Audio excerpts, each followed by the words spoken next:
we were exploring the development of an app technology.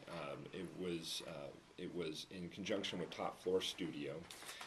We were looking at tying into QR codes in a better way and making the QR code experience better.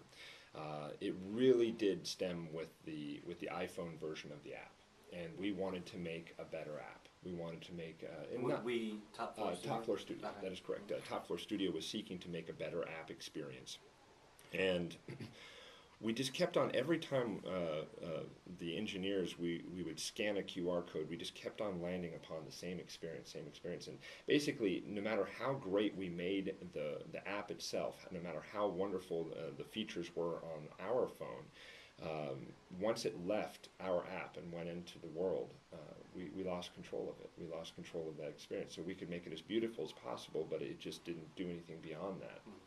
And so we started exploring the idea.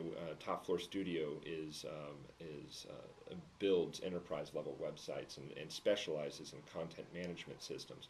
So it was an easy jump to say, wait a minute, if we hosted a site that had a prefab experience that could be edited in many different ways, but if that prefab experience allowed our engineers to design a seamless connection between an app and the web world, then what we would have is we would have a QR code going to a controlled environment inside an app that would then point to a controlled environment inside the browser. And pretty soon, it wasn't too long before we realized that we were sitting on top of something that if we took the app out of the equation, we could do this for everyone. So initially, it was seen as a product, a 1, 2, 3 product that would work through the app.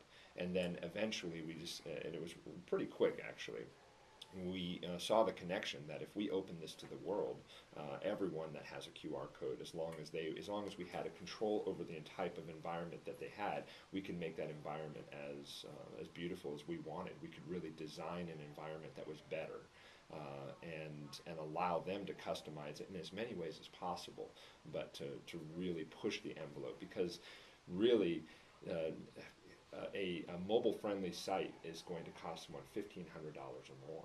And so for having come from the real estate marketing industry in my past, I realized a $1,500 mobile website is not a priority for a real estate agent, for example.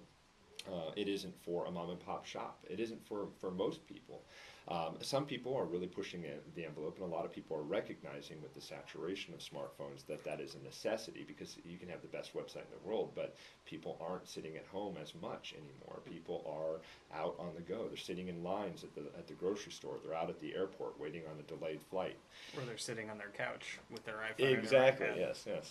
So that's really the growth of it, and it really has pushed from there. So we've expanded upon it, and then we went back and we modified the app to meet the standards of what we were doing, and it was back and forth, but it really stemmed from the scanner itself, which was a free scanner. We were giving it to the world.